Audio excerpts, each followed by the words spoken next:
জোর।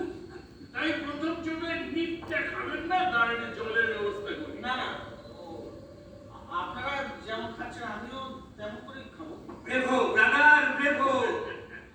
অল্প অল্প করে চুমুক।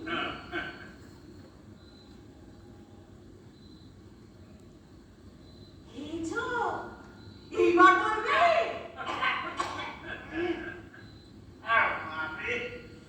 ভয়ঙ্কর বিশ্বাস মশাই, আপনারা কি সুখে খান। এই স্বাদ জিভে নয় ভায়া, মগজে। আরে এই বোতলটা তো শেষ হয়ে গেল। তবে আরেকটা বোতল খাওয়ালে কি হতো বলুন তো? আরেকটু খাও না, আরেকটু খাও, খাও নাকি খাও। বলবার জন্য খাচ্ছ না, খোলা যাবে না, আরো